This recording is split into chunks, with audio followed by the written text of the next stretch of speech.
Tech Addicts Podcast 2025, Episode 11, ChatGPT round the neck.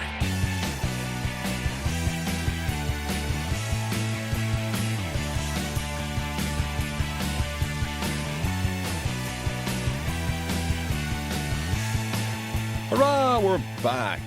And this week we're talking about Anker's new earbuds that double as a phone battery, a portable hi-fi from Pro-ject, the Apple iPhone Fold, the MSI Claw, and a bunch of interesting bits and pieces that Ted and I have been playing with over the last 10 weeks.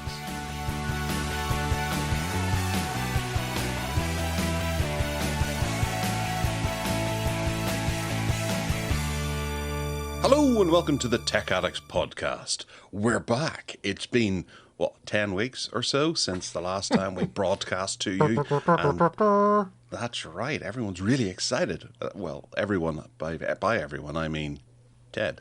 Ted, you there? And members of our lovely MeWe Group. I can't wait, they cried. It's the 1st of June. I think I just let out a little wee, said one. I'm delighted. That 10 weeks felt like eternity. They all cried in news. We're back, everyone. I mean, we won't do it to you again, will we, Gareth? Because we've got a new scheme. We do. We've got a new exciting scheme that I was trying to work out earlier with Ted. Having him explain it to me. We have a digital abacus, and he was able to go, no, this way. And he rephrased it as doing the even months on a Sunday. Yeah? On each Sunday. On each Sunday of the even month, yeah. So we'll be doing June, then we're off July, then we're doing August, then we're off September, then we're doing October, then we're off November, then we're back in December. So, we'll be on and off and on and off and on and off. That way we get a little R&R to get to soak up the rays and enjoy September and then be back to talk to you. The following month. Except if you go, the general scheme was that if you, I don't go on holiday, but if you go on holiday in one of those months, then we don't try and make up for it. We just say, right, that week or those 2 weeks are missing, and that's the end of it. We don't, because if we try and catch up on that, it's going to be, it'll break the pattern up. So.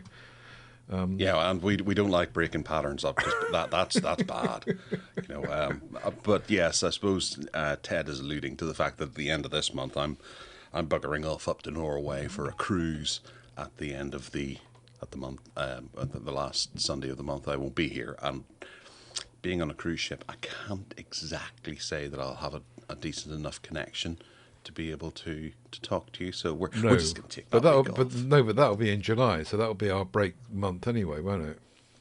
Well, yes, it will be, but I think there's still one Sunday at the end of June that we're skipping. Oh, are we? Okay then.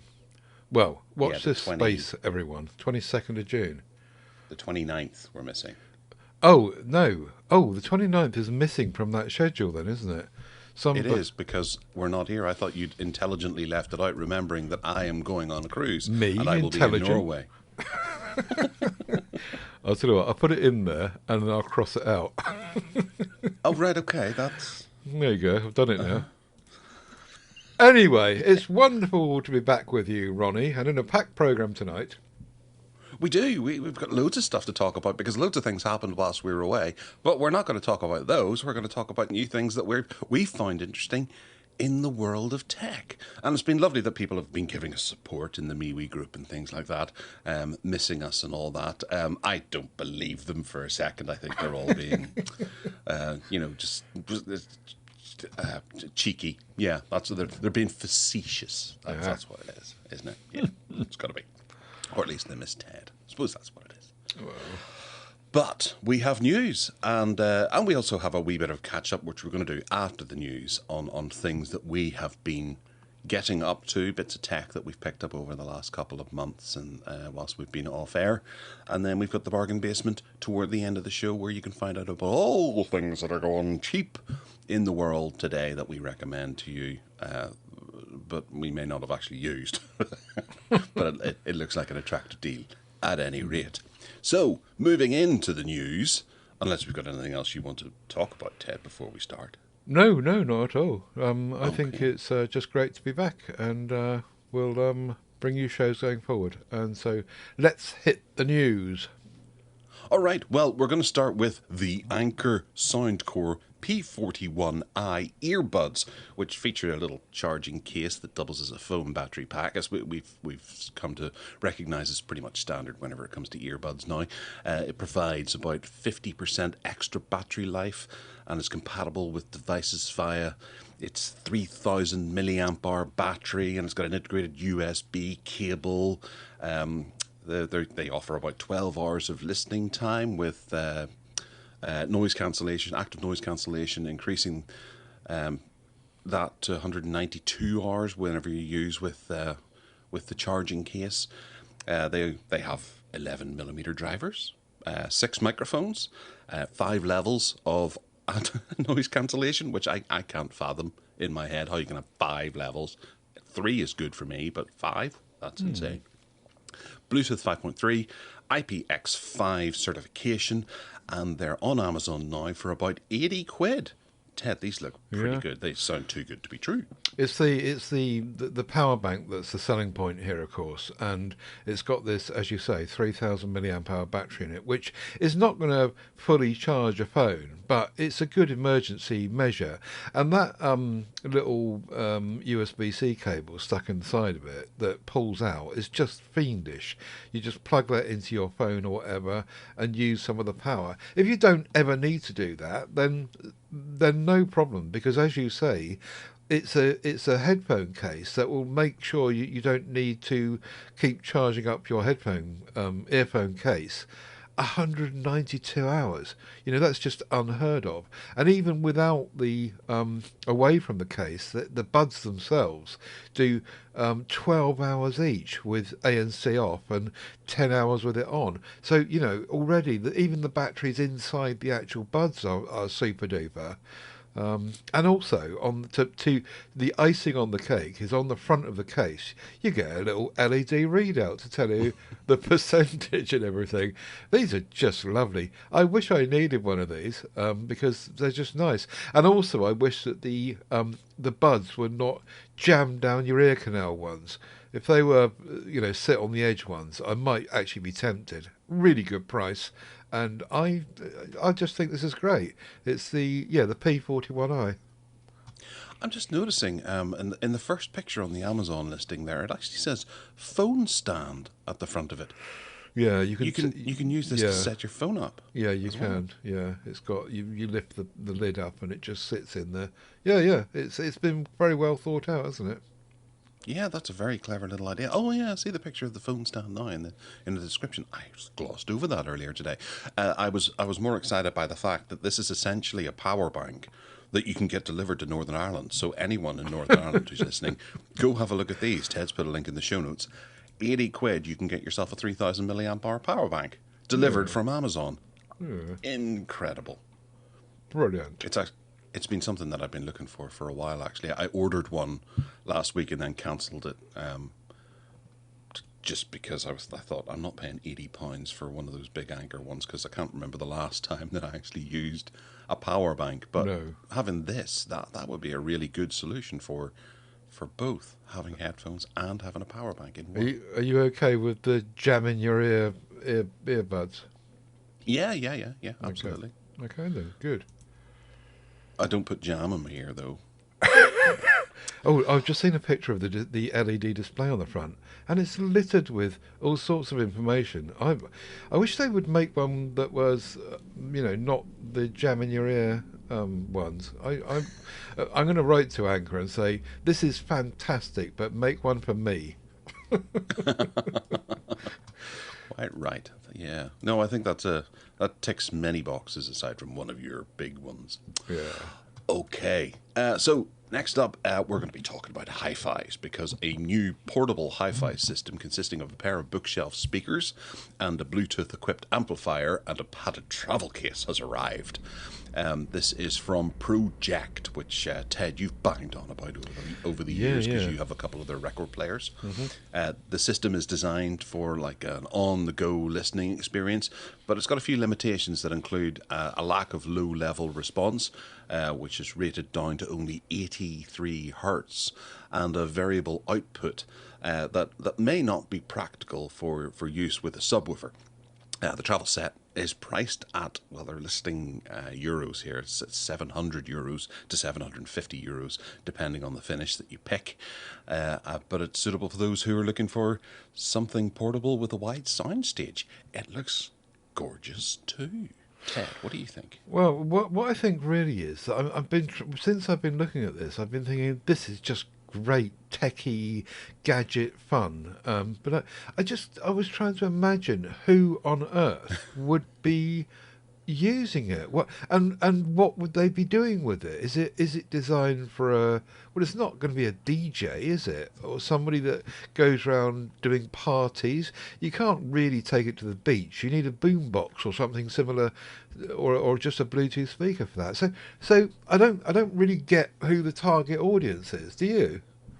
I think it's someone on a train who wants to sit and watch the latest episode of The Last of Us on their phone and experience it to the best. No, I can't imagine who's going to have this, especially on a beach. That trunk case that it comes with would be full of sand by the end of it.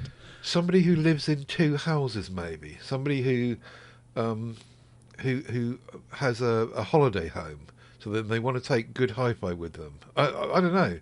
I just don't Portable see quiz master? Yes. Somebody that does quizzes in pubs. I don't know. Yeah. Anyway, but Pro-ject, or however they pronounce it, is lovely stuff, and I'm sure all of this is really, really nice. So, yeah, if you've got a use case for it, then why not? And you like paying that amount of money for that use case. Yeah. Yeah. If you can think of anything, do let us know. Email us. Yeah, do. Next up is an upcoming AI device from I.O. and OpenAI. This is a report into the industry where I didn't quite get this, to be entirely honest, Ted. Do you want to give us a wee bit of a rundown? My notes don't go far enough. Sam Altman and Johnny Ive of Apple design fame, are allegedly... well, not allegedly, because they've gone on camera saying they are doing something, and they're creating a little device that you can hang around your neck or you can keep in your pocket or whatever, a bit like the rabbit thing that was a failure, or the humane AI thing, which completely flunked, as we reported on this show back, I don't know, a year or two ago. But apparently these two boffins are going to be making something that doesn't have a screen, and it's not going to make the same mistakes as the rabbit made and the humane made. They're going to do it properly, and they're going to revolutionise AI. This is going to be the way forward for AI that everyone is going to be doing in a year or two's time. You're going to have something hanging around your neck that doesn't need a screen, and your AI life will just be completely run by voice commands and maybe an earpiece to listen to it, or blah blah blah. So yeah, I mean, it's basically the same claims that the rabbit and the humane made, I think, and it's going to, because Johnny Ive's involved, allegedly it's going to look like an iPod Shuffle, which actually was really nice. I've still got one here somewhere. Some of the design stuff that came out of Apple was really, really nice over the years.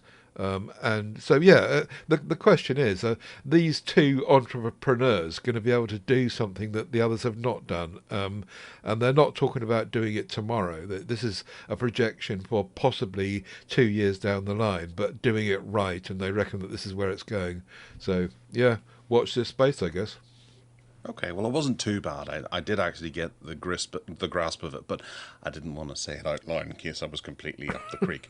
But it is essentially like an AI pin badge that you wear, and it connects to your phone or to a PC or laptop or whatever via maybe Bluetooth, and then it monitors what you say, and you can say out commands, and it'll report back to you. But I didn't get exactly how you would be able to get those commands back, but I suppose earphones or headphones or connect it to your, if you're hot desking, you can connect it to a display and then see what it's doing.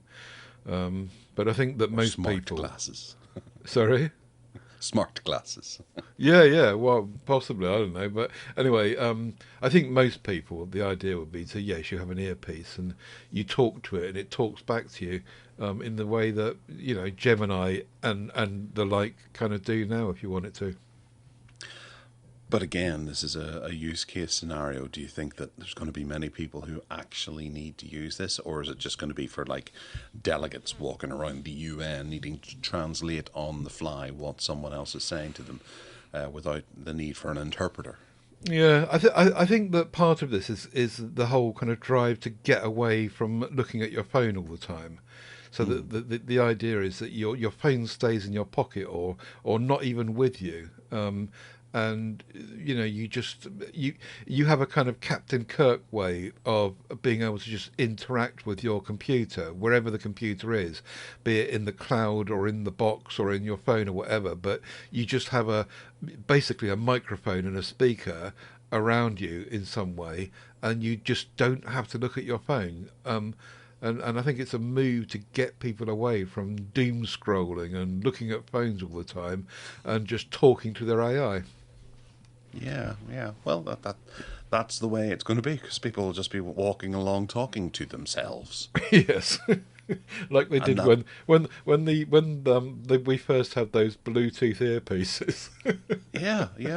You'd see people having a conversation, and they'd say hello, and you turn around and go, "Oh, hello," and they're like, "No, I'm not talking to you." Yes. But then, you're going to be wondering, is this going to encourage people to have chatbots more so? People going to fall in love with chat? Oh, never mind. I'm not going to go down that road. There's too much happening there. Yeah. All right, going into a foldable world. While we were off air, Huawei unveiled the MateBook Fold Ultimate, which is another foldable device that people are getting excited about. But we've seen that both Apple and Amazon are talking about, leaking little morsels of crumbs to generate enthusiasm for upcoming foldables that they happen to be making as well. We've got a bit more information on the Amazon one that's coming from Ming-Chi Kuo, which is a supply chain of information, apparently, according to GSM Arena. Which Apple itself Apple is rumoured to have it, but Amazon, I'm getting confused with my A's here. Apple's laptop.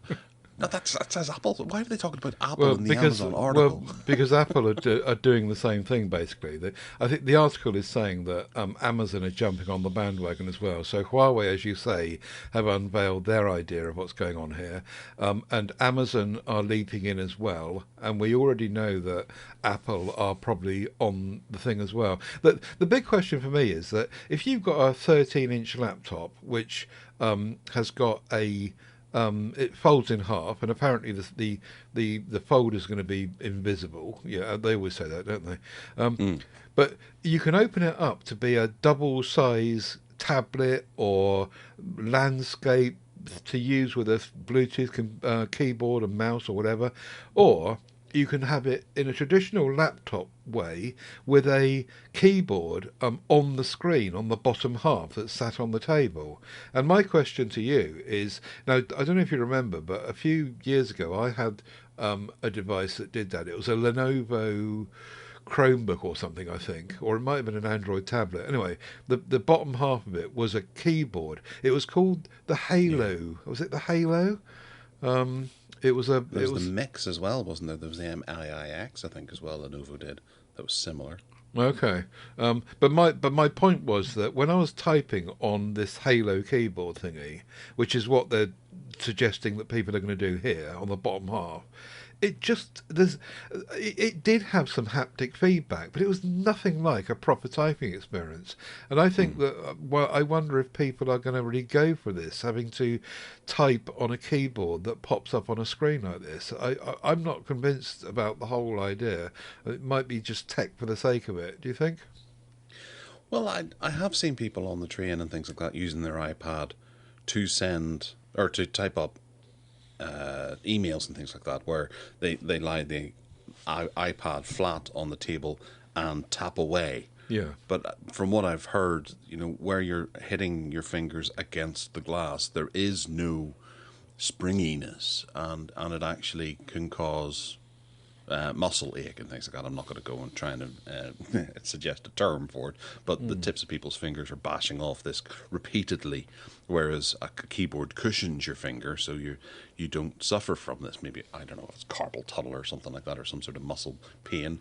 But yeah, they seem to be able to do that and type at a fair pace. So there must be some call for it, and Apple and Amazon are maybe just going, well, screw the idea of people having pain and things like that. Let's push this out and see what becomes of it. But no, I was more interested in what Apple were claiming than what Amazon were claiming. And Apple are well, it's currently sort of code named the iPhone Fold, which is expected to feature 2 screens with a book style design. Now they're not saying one screen. It is 2 screens, which makes me think it's a wee bit more surfacey. The device is rumoured to have a 4:3 aspect ratio, so you'll be able to watch only Fools and Horses in its original aspect ratio, or Thunderbirds. The crease-free inner frame, that might be why they're saying crease-free, because it's 2 phones that marry up quite neatly together with under-screen camera technology. And Ming-Chi Kuo, the foldable phone, says that the foldable phone will have a dual lens with a rear-facing camera and Touch ID button, and mass production is slated to go into production in 2026, the second hand of 2026. So the second half of 2026. So it is very much rumor mill at the moment, but we're not looking to see this until maybe Christmas or the very start of 2027. So anything could happen between now and then. There could be nuclear war. There could be pestilence. I don't believe that Apple are going to do this. I really don't. I mean, I'm looking at the rendered idea of what they think it will look like, but I honestly think that Apple are going to go for a flip phone. I don't think they're going to go for a folding out tablet fold phone like Samsung Fold. I think they're going to go for a flip phone like Motorola and the Samsung Flip. I think that's where it is, and I think that's where Apple will sensibly see their market, because it will appeal to females, dare I say, and it'll appeal to lots of people that want that form factor. Lots of Apple customers are saying, "Where's our flip phone?" sort of thing. From what I read, I don't buy this. I think that Apple might be working on a folding thing other than a flip phone, but I think it might be a big one like this one. And I think the strength of the big one, the Amazon suggested one, or the Huawei MateBook Fold Ultimate thingy, is that you can open it up into A3 size almost, and then put it on a stand and use a Bluetooth keyboard with it and a mouse. I think that would be brilliant. Your portable big screen you can take with you. I think that's got mileage. Yeah. It also depends on how well things are selling over at Samsung, because I reckon they'll probably look at whatever the biggest seller is over at Samsung between the Flip and the Fold, and then choose that. But then that has to take into account the fact that Samsung does price those quite differently. I think the Flip is a bit cheaper than the Fold. It is, because the Fold is just a bigger device, so that impacts it. But there's got to be some kind of computation that they can make where they can work out which was the better. The better seller. Oh, there's no question at all. All the statistics show it's the flip phone. Samsung make a fortune with flip phones, and they don't make anything like as much with the fold phones. And that's where Apple will come in, I think, and they'll say they'll see that data and they'll say, yeah, that's the way we're going. Apart from the fact that lots of Apple people would appreciate that flip style of phone. Anyway, who knows? And then just to confuse it, they'll call it the iPhone Fold. Yes. The Galaxy Fold is something completely different. Yeah. Turn it on its head. Yeah. Flipping ridiculous. Right. Next up is Acer, who have revealed a ton of new hardware. So they've unveiled a wide range of new bits and pieces, including gaming laptops, creator laptops, and AI-powered devices, which are designed for various needs and preferences. The lineup includes the Predator, Triton. It is Triton. 14 AI gaming laptop, the Swift X14 and the Swift X14 AI creator laptop, and then the AI or the Aspire AI Copilot laptops. And these are going to feature advanced processors with high refresh rate displays, innovative features such as OLED touchscreens and haptic touchpads. Acer's new hardware is designed to cater for gamers, content creators, and AI enthusiasts alike, offering a variety of options for different needs and budgets. And they all look rather nice. Acer are I can't believe that Acer are still able just to swamp people with these sorts of things. I don't see people using Acer devices anymore. I see Asus, Dell, HP all out in the wild. I can't remember the last time I saw an Acer device. Can you? Although you might be looking at one right now. No, I have got two actually. One Windows laptop and one Chromebook. But the Predator line, I think, was really, really nifty. I used to have a whacking great big 17-inch Predator gaming laptop, which was completely over the top for me, but it was just lovely. It was really, really nice. And I'm glad that Predator line is keeping going. Also, the Swift line. The Swift line, I had a Swift, in fact, I've still got it, it's in the garage. Swift laptop, a little dinky 13-inch one. That was years and years and years ago. It was really old. So the Swift line is still going. But what I wanted the thing I wanted to point out about this article and the items here is if you negotiate that middle section of photographs in this XDA website and go along to the third one, and you'll see a lady sitting using a stylus on the trackpad. Now that I think is a really good idea. The trackpad, firstly, it's huge. It's really good, and they basically turned the trackpad also into a scribing instrument, so you can draw on it and you can write on it. You can interact with your computer via stylus or finger or swiping or whatever. And I think that's a brilliant idea. And I don't know why that hasn't done before, or perhaps it has been done before and we just haven't seen it, or we've missed it, or whatever, and it's out there already. But that to me is the killer feature here. And if the Predator devices, laptops all come with that, then I think that'll be really, really popular, don't you? Well, yeah, actually, I looked at that earlier, but I didn't actually notice what she was doing with the pen because I was too transfixed by her awesome hair and the fact that she's using one of those IKEA desks that the ink comes off. I looked at those desks quite recently, and there's massive amounts of negative reviews about them. That the paint keeps keeps coming off it, and it's just a white table underneath. Oh right, oh dear. But yeah, that trackpad, and also apparently it's the first time that anyone, a global first, that the OLED touchscreen is made with Gorilla Glass, and also the panel. I read somewhere that the touchscreen is OLED and has got haptic feedback and is also Gorilla Glass. So this is all very smart and clever. I think that Acer deserves to do well with this.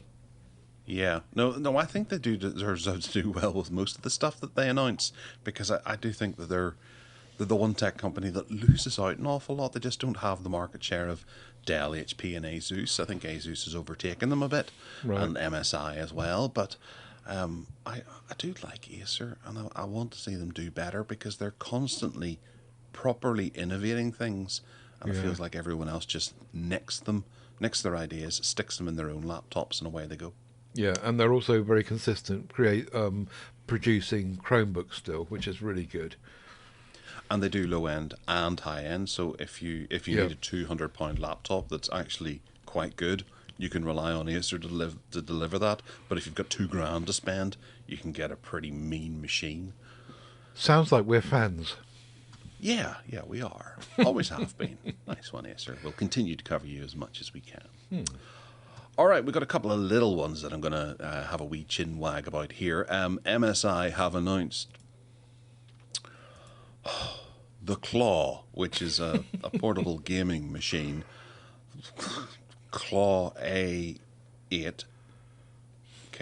is what they're calling it, the A8 AI, because AI is absolutely what you need to have in your title to be able to sell something now. These are basically Steam Deck clones, and they have around about an 8-inch display with AMD Ryzen Z2 type processors inside of them. I'm not too enthusiastic about these because I just see these being released left, right, and centre. And unless they announce that it's going to be compatible with Steam OS going forward, then I don't think there's much hope for them. Because what is it? The Lenovo Legion is now getting Steam OS, and you're going to have to shoehorn Steam OS onto this if you want to use it. But it's not on the roadmap for Steam OS at the moment. But hopefully we will see that change in the coming time, and then it'll be a contender. What do you think, Ted? Why is it called Claw? Haven't a clue. I can't see that. Because it's cool. I can't see the logic unless it's meaning that, like a bear, has claws holding it each side or something. I don't quite get the claw thing. No. But stupid. Yeah, never mind.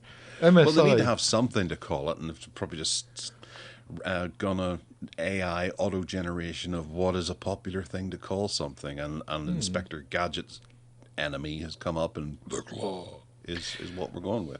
It all depends on how much they are, of course. I mean, you can argue that you might as well just buy a Steam Deck, might you not?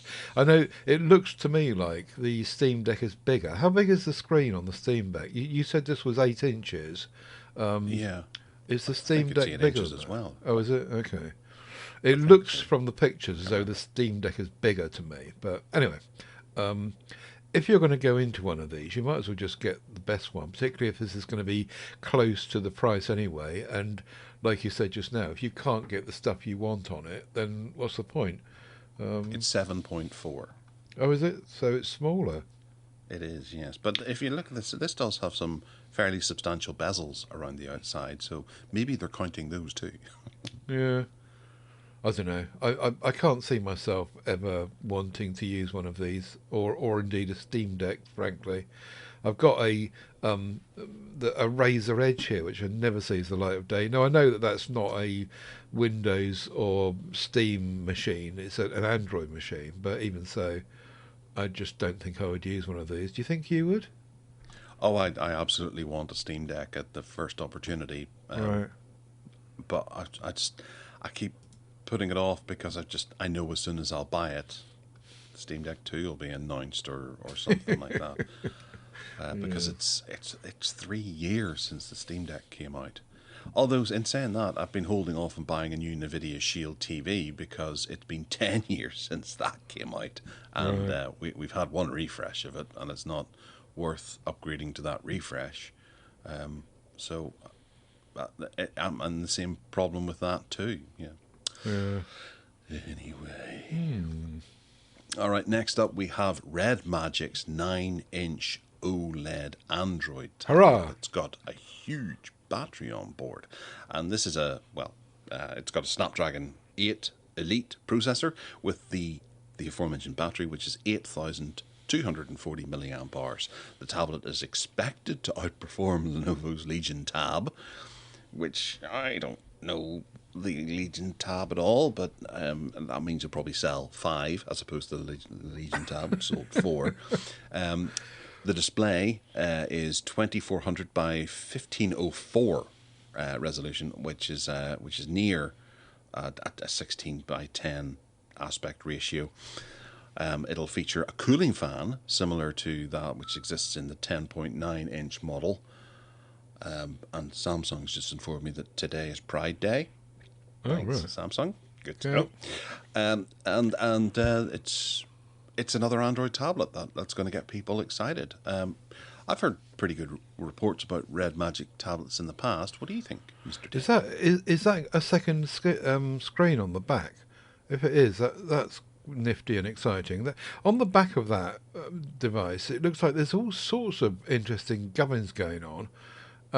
No, I think that's just a sticker or something like that. Oh, is it? They've got to have alluded to that in this article if it was to be.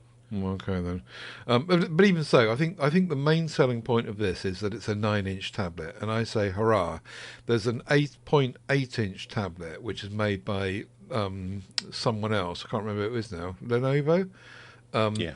And that's the small, really dinky size. Coming back down to the size of the, you know what I'm going to say, don't you? The Nexus 7, which was it was just the perfect device, the Nexus 7. It was just the right size for just casual surfing on the coffee table or in bed or just anywhere. Bigger than a phone, bigger. And it's probably worth mentioning for those young enough not to remember it, because we have to remember we're old now. The Nexus 7 was an old Android tablet, one of the first that Google put out. In fact, the first that Google put out that kind of got Android onto tablets in a recognizable format. It was way, way, way back before, so many things that have come out since then. I think it was during the Cold War, wasn't it? I think it was about 10 years ago now. Yes. 2015, it rings a bell, but yeah, it was a lovely device. It really was. It had huge bezels and it had problems, but it was about the sizing, and it was a Price. Yeah, it was a 7-inch screen. No, actually, the price wasn't too bad, because at that time the Nexus. I see what you mean. The good low price.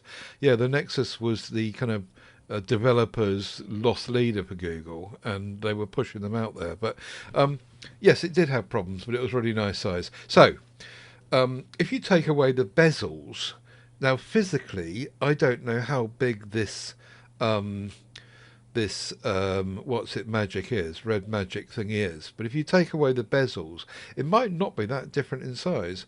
No, I think it's a 9-inch screen, so those bezels are tiny at the side. They're maybe about half a centimetre on each side, maybe a wee bit more. Exactly. So if anything, you're looking at a 10-inch device. Yeah, I'd like to see the dimensions of that. But anyway, I think it's really nifty. It's got a really nice OLED panel, as you said, with an up-to-date chipset, and it will fly. I'd like one of these. 10 inches across there. Yeah, that's pretty small. So yeah, just comparing it to my Nexus. That's the 8.8-inch one. Is that one you referred to earlier, the Legion Tab Y700, which is very well spoken about. In fact, there's someone in the group, in the our MeWe group, selling one of those at the moment. And yeah, 8.8 inches. This one is in the same territory. Bring it on, Remember, I Ted, say. You don't need one. You've got a Galaxy. I know. Thing. I've got more tablets than I can ever use. So, tough titty. All right. Well, that'll bring us to the end of the news. We're going to take a wee section here just to chat about what we've been doing with ourselves over the last 10 weeks that you haven't been listening to us in the world of tech. Ted, have you bought anything in particular that you would care to mention? I have been trying really hard to use my Xperia phone because it's so good, and yet it's in some ways a bit basic. So I keep threatening to buy or try and buy a full frame camera because I want to get back into photography, and I just can't bring myself to do it because full frame cameras are, expensive new, and they're expensive second hand as well. And anyway, so I'm sat here with my Xperia 1 Mark 6, and it's got this amazing telephoto macro thing going on, which I won't bore everyone with because we do that on PSC enough. But with that in mind, I thought to myself, right, let's get set up with a telephoto macro setup. So I got myself a Ulanzi ST27 after much research and watching YouTube videos. This one was raved about. They said that this is the one to get. It's not the cheapest, but if you want a tripod a phone tripod adapter, one of these ones with claws that grab your phone, and then you put it on top of a tripod, then this is the one to get. And sure enough, when it arrived, you could see why everyone was raving about it. It's really, really solid. It's all made of metal. It's got 101 ways that you can turn it round and swivel it, and you can set it up with one of three quarter-inch tripod socket positions. It's just really, really nifty and really good. So I think that's worked really well, and I put that on top of a Slick Mini Pro DQ2 mini tabletop tripod, and that again is a really nifty bit of kit. Works really well. You can adjust it how you like. That Ulanzi thingy sits beautifully on top of it. You can adjust all the legs and everything, and the cherry on the cake was to get the Sony RMT P1BT remote control, which is an expensive luxury, which is, unneeded, not really needed, because you can tell the phone to just shoot photographs on a countdown on a self timer. But it was a Sony, and I wanted the Sony kit, and so I got it anyway. I got it at a reduced price, of course. And you can then set the phone up. You can on the remote control. It's got two settings, one for zoom and one for shooting, and you can set it to whichever you want. And it will actually zoom the Xperia phone. It's designed for use with Sony cameras, but it works fundamentally also with the Xperia phones. So I'm trying really hard to, as I say, use the kit I've got and not get stuck back into full frame cameras, which, the last time I got to this stage, I bought all this expensive Fujifilm gear and I just didn't use it. So this time I'm going to say, right, let's buy some nice accessories and use the telephoto macro that I'm most interested in and get stuck into this Sony. And so that's what I did, and I'm doing. Brilliant. That's a lovely little remote control.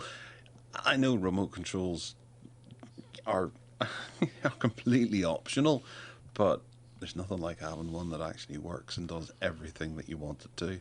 Yeah, well, it's actually quite difficult to zoom. You can put the self timer on the phone to shoot after 3 seconds or whatever, but the zoom mechanism, you've got to really touch the phone to do that. So the remote control, if only for the zoom, is pretty good. Yeah. I've got a few Bluetooth remote controls knocking around, but they tend to work with limited success. Sometimes they'll control this, or sometimes the zoom will adjust the volume or something like that. You can never quite tell, but knowing that you're controlling everything and you've got full control of everything makes it all worthwhile. And Sony remotes are never cheap. Like if you go and have a look at the ones for the PlayStations and things like that, to be able to sit back and watch a Blu-ray on them, they're ridiculously expensive for what they are. But I'm saying this is £65 on Amazon, and I'm guessing that's all right. Or did you pay more than that? No, I paid less than that, I think. I can't remember how much I paid, but I remember it was on offer. No, I can't remember, but it wasn't 65 quid. Yeah. All right. Oh, that's pretty cool. I will give you one tip, actually, and it's something that I picked up a wee while ago. I might have mentioned it before, but I'm kind of reluctant to mention it too often in case people start abusing it, or it becomes suddenly this market that everybody's going to. But see if you go on to Vinted and do a search for things there.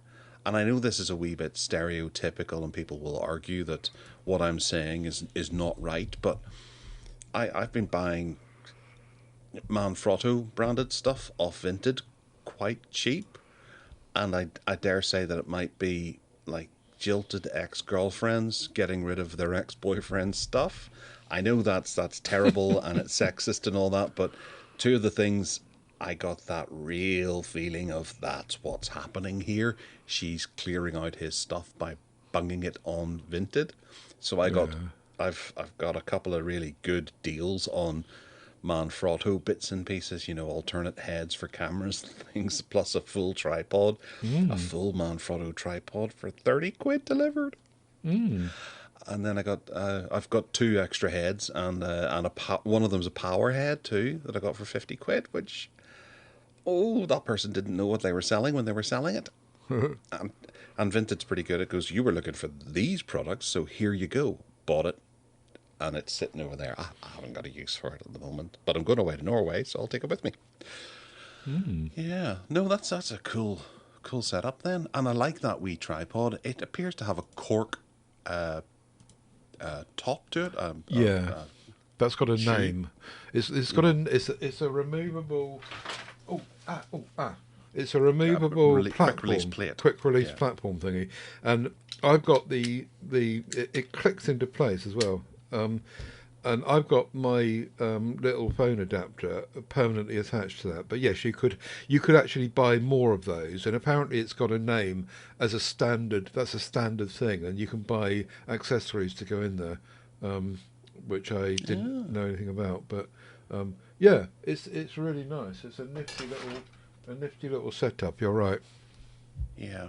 Dinky tripods are really cute as well. I actually have a Manfrotto one that I was sent a number of years ago with a microphone, actually, as a stand for a portable microphone to take with me.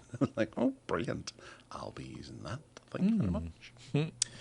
Nice one, cool. Alternative photography. Yeah. Well, staying on a camera topic, I have over the years been a bit of a fan of Blue Rams, which is a security camera manufacturer that I have a number of their cameras. They used to send me them to review. However, over the last year, I've started to notice that they're really pushing subscriptions, and their prices are ridiculously expensive, and they charge you per camera as opposed to like having a plan where you can get a bunch of cameras. You have to wait for Black Friday or something to come around to get a decent deal, and then they might not do the same deal the next year, or they might not cover you in the same way. So you end up having to pay more each year for everything you're doing. So I'm slowly going through the process of changing all of my cameras from the evil old Blue Rams over to Reolink. I think it was a couple of years ago or maybe a year ago that I initially said that I bought a Reolink camera, and it was a solar powered one with a gimbal that allows you to rotate 360 degrees, or 180 degrees, but it goes 360 degrees inside that 180, if you know what I mean. It's a really nice little camera, and it works really quite nicely. So I thought, right, well, I'm going to use Reolink, and I'll be able to build that into Frigate, which is a self-hosted camera utility to be able to, like a DVR type thing, that hooks up to your Synology or your NAS, and you can record stuff that way, although not with the two cameras that I now have, but I'm carrying on. So I bought another little camera that I've forgotten the name of and I haven't linked to in the show notes just a couple of weeks ago, and I've got it set up covering my driveway, and it was dirt cheap. It was about 30 quid. Hold on, I'll grab it while I'm talking. And I'm really impressed with the image quality of it, and also the app that comes along with it. It's called the Reolink, the Loomis, Reolink Loomis, and it's £43 currently on Amazon. But I got it for about 35, I think. There was a deal. And I've stuck it up and attached it to the app, and I'm really quite chuffed with the two of them working together.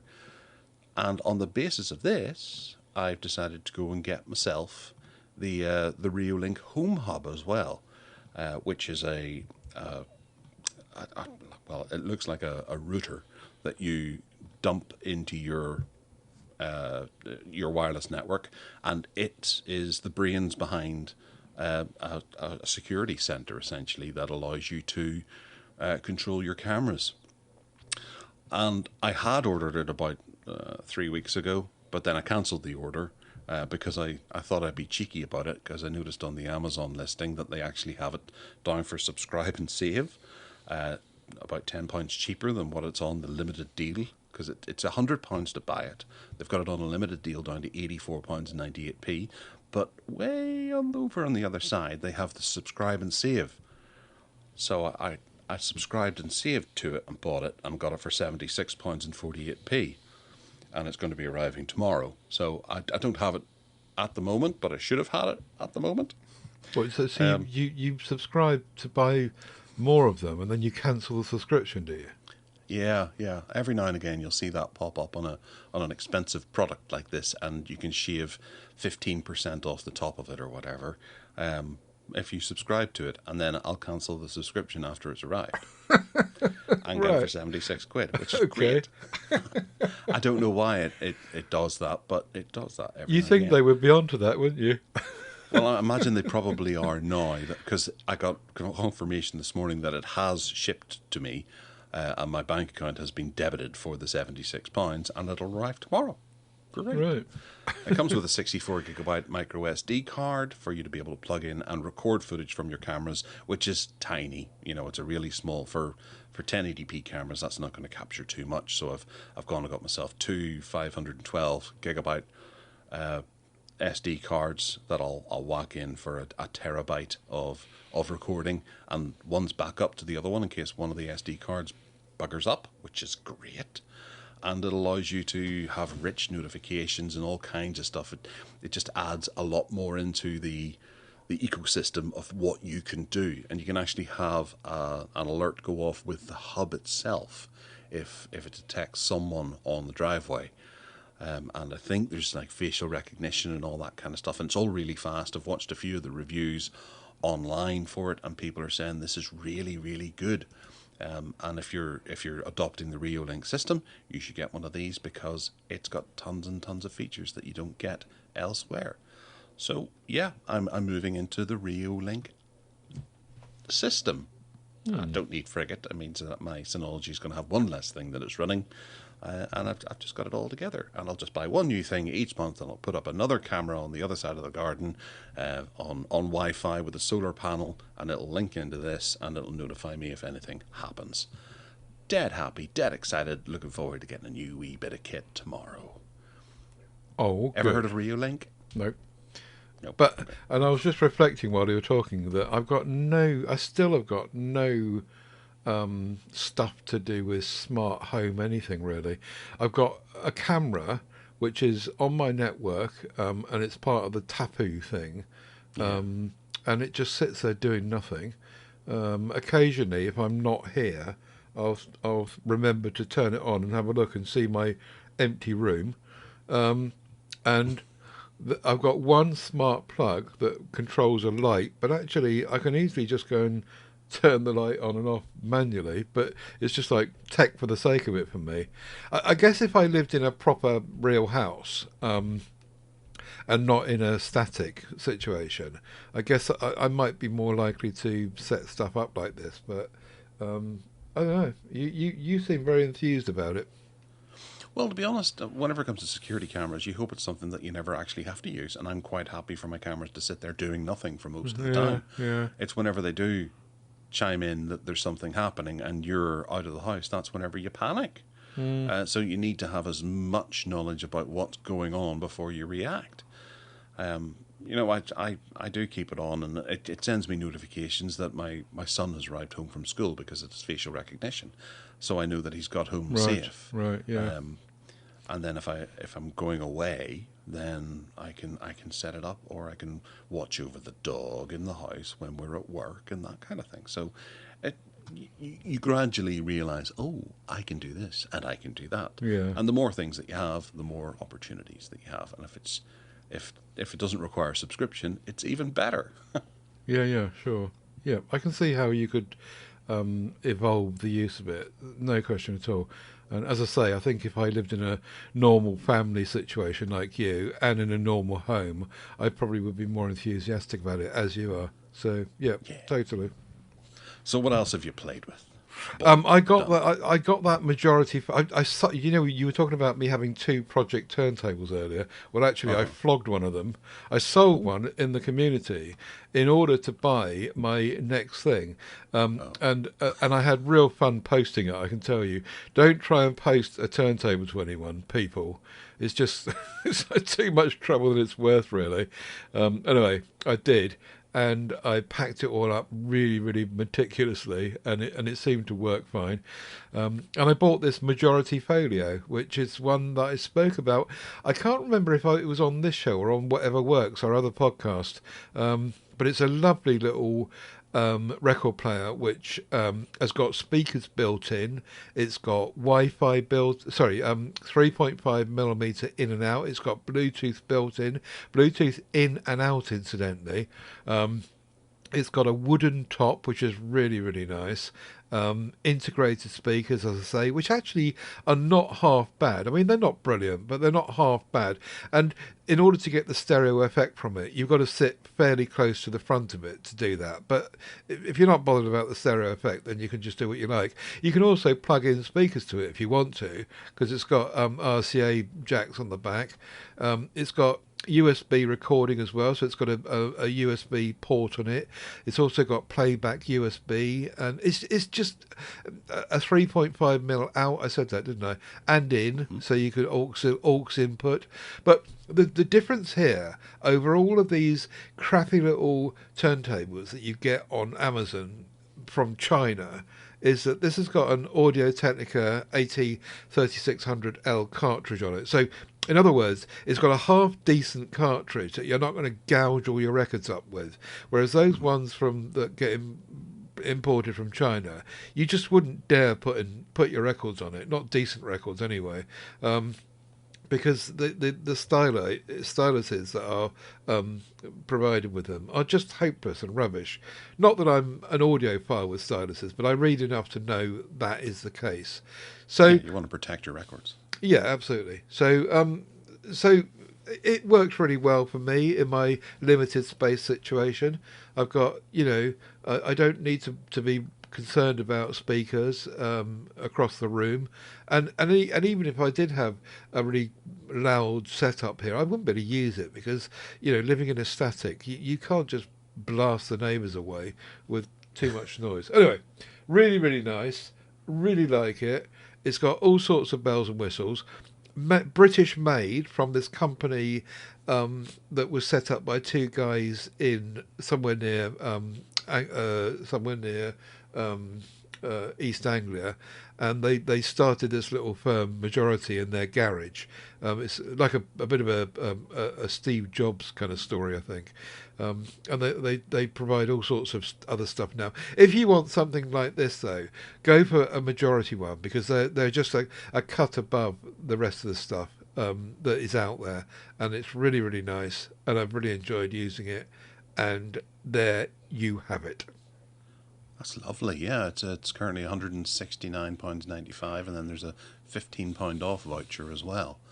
Typically go down to £155. When I bought it, I got this mega voucher thingy, and it was 139 quid I paid in the end. So, as I say, selling a turntable, a Project one, all but paid for that. Yeah. Well, you can't subscribe to it though. But I do love going through Amazon and just having a look at the weird and wonderful designs and things. You end up with something really cheap, but it looks really cool. I mean, just on that listing alone, I don't know if you're getting it, but under the compare with similar items, there's what is that? Digit Now Bluetooth vinyl record player tuner, CD cassette, AM FM radio, aux in, USB SD encoding. It looks like something that you put in the kitchen, a toaster oven, I suppose, and it's got a cassette hanging out the side of it. But it looks absolutely wicked. I really want one. Yeah. Oh yeah, I see that. Yeah. £99, and I'm sure that cartridge on it is going to just destroy your record straight away. Yeah. But I love the design of it. It's really quite cool. But if you look up in the Majority store, so go back up to the top, visit the Majority store, and you can see all the other stuff they do from Majority as well. And actually, it's really classy in terms of design. It's nice stuff. It's not cheapo, crapo, Chinese knocked out rubbish. It's actually really nice. Sound bars and speakers, and radios and music systems.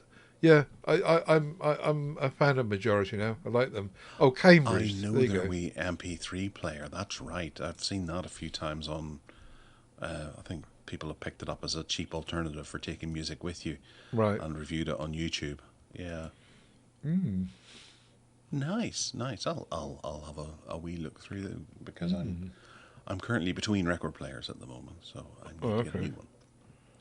And I'm designing a whole area to the side of my room with a retro corner in it because I'm gradually building up my little collection of retro bits and pieces, and it's a bit of a pain in the ass to have to get them out and plug them in and get them all set up each time I want to use them because I don't have a dedicated area. And hooking some of the little retro things up to your TV, like a 55-inch TV, results in a not very nice experience, so I want to have a dedicated area to play things that I have been given because I had a wedding anniversary quite recently, and my wife bought me for my anniversary the Spectrum, which is the retro one that was released by Retro Games just at Christmas, I think it was, and it sold out in an instant, and then they redid it and not redid it, but they re-released it again at the end of March, and she picked one up for me,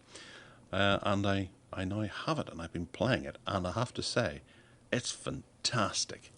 I have it right beside my original Spectrum 48K, and there's not much in it. You can tell which is which, but because one's cleaner than the other. But this is a great little retro machine. That it comes with 48 games, it says in the box, but I know there's more than that, and you can save your progress. So whenever you're playing Manic Miner and you get to the next screen without losing a life, you can hit save, and then do that screen until you get through it without losing a life, and then hit save. It's wonderful. I'll have completed Manic Miner at some point. You could say I'm cheating, yes, but I'm 45 years old now, and I've been playing it for that many years. I only know one person that claims to have completed it, so yeah, I'd like to see what the end screen looks like without resorting to YouTube. You can rewind your game as well. You can change the display rate and all that kind of thing. You can have it at 50 or 60 hertz, and you can change the frames around the outside of it. You can add in the entire Spectrum library if you can do that. I don't know if you can or not, if they're available online, like images of tapes and things like that. But you can possibly find that. You can get Homebrew. You can stick that on as well because there's USB ports that support things, and you can flick between the 48K or the 128K. So you don't necessarily need to play the 48K version. You can play the 128K, which generally has increased features if there is an available version of it. If you have the gamepad from any of their other devices, you can plug it in and it'll work. There also is a black one that they've released for the Spectrum. I don't know if you can still buy it actually, but I love this device. It's really, really good fun. So I'd heartily recommend it to anyone who is enthusiastic about the Spectrum, because you can load up BASIC as well, and you can sit there and tap away and put in type-ins and all that kind of stuff, or program your own game in BASIC, which I can't imagine too many people doing, but I'm certainly not going to do that. But it's a beautiful, nostalgic piece of hardware that I'm really pleased to have, and I thank my wife for buying. Very nice. I see that in the two places they're saying that it's for sale. It's not for sale. One says pre-order, and the other one says sold out. So it might be. I'm not sure if Amazon sell it, but they're not pointing you at Amazon. They're pointing you at Smith's Toys and HMV. Right. And it's 89 quid. It is. I'm just having a look through each of them to see if it is available from any of these, and I don't see it being available. The game collection don't have it either, and Shop 2 usually do say that they have stuff. Oh no, sold out. Okay. Yeah, so it's gone again, folks. If you want to buy one, you're out of luck. Very nice. On their website, they don't say that they're bringing another batch to it, but it sits beside my Atari 400 and my Amiga A500. I didn't get the C64, although God knows I wish I had have, because I saw it even dropping down in price to, oh, it was a stupid amount last year, and I thought I could get that, but I'm an Amstrad and Spectrum man as opposed to a Commodore man. The Commodore is the enemy. Yeah, we'll leave that for another day. All right, well, that about brings that to an end, so we can move into the bargain basement. Flip, we're sitting at an hour and 5 minutes. Oh dear. Okay, the first one is the Poco X7 Pro, 512 gigabyte, 12 gigs of RAM, 6,000 milliamp hour battery, IP68, 269 quid from 347.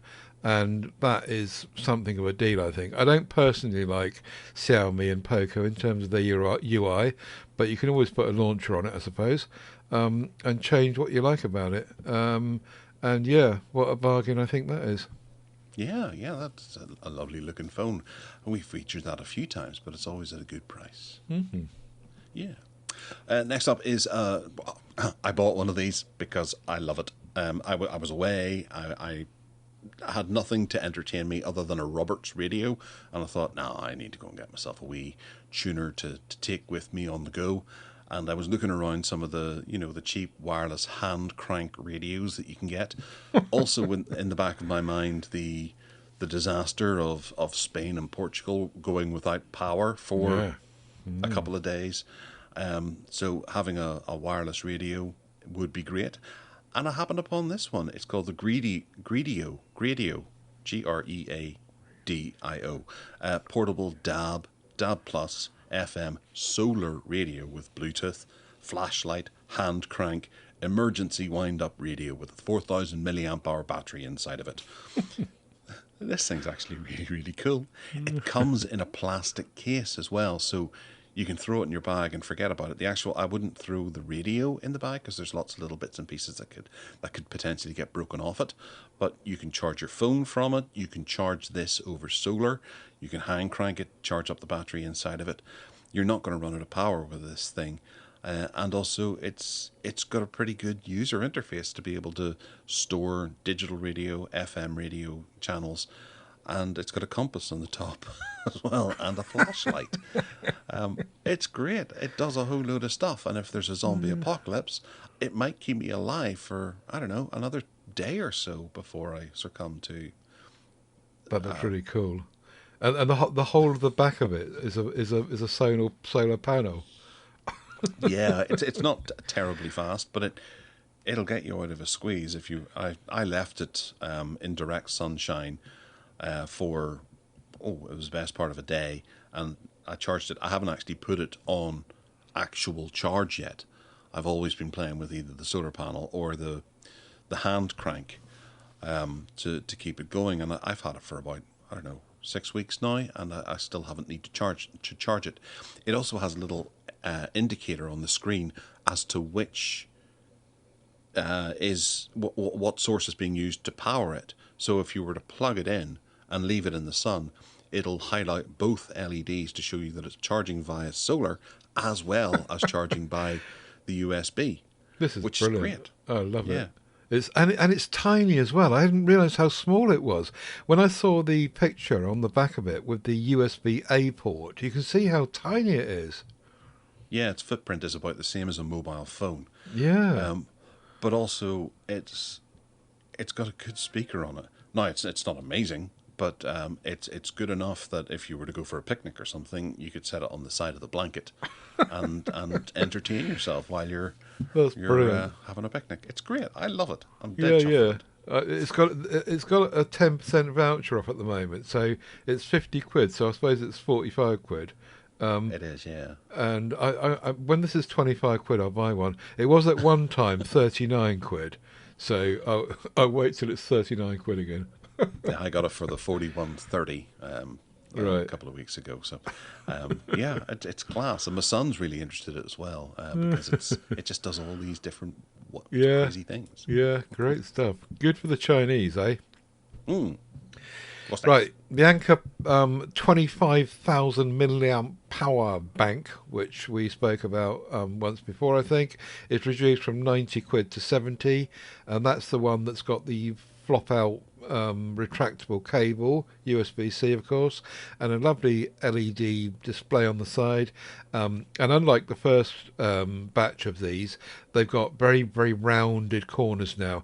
This is the 165 watt total output, not from any one port unless you just use that port alone, but yeah, total of 165 watts output, and yeah, it's 20 quid off. Yeah, this is actually what I ordered, and I could get it directly from Anker as opposed to Amazon. And they had I think there was a code that you could put in, a promotional code to take it down to around about this price. I think it was 74.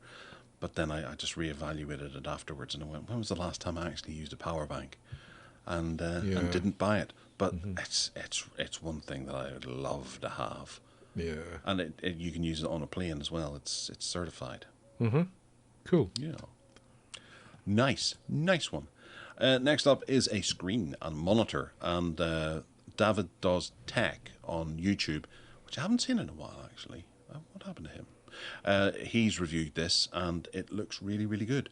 It's down in price from £76 to £59.87, and it's the Amazon Basics 24-inch gaming monitor, full HD, 1080p, 165 hertz. VESA compatible, whichever way you want to say it, and it's an IPS display, which some people may sneer at, but then what are you going to do? Buy a TF and not sneer at that? And it's a really good design. He was quite chuffed with it as well. He bought it as a bit of a joke to go, look, I just bought the cheapest thing on Amazon, or Amazon Basics review model, to see what it's like, and he was a wee bit impressed by it for what it does. And at this price, I think it's an absolute bargain. 60 quid, you can't go wrong. Certainly is, and the 27-inch one is 79 quid. That thing on the back, that red ring, does that light up, do you know? Or is that... No, I don't know. No. It's probably just a bit of plastic for display. Okay. Yeah. Okay. Yeah, that's an amazing price, isn't it? For a 24-inch monitor, 60 quid. Wow. Very good. Very good indeed. Right. Soundcore C30i, and I've got some of these. They've been reduced from 59 quid to 42 with a voucher.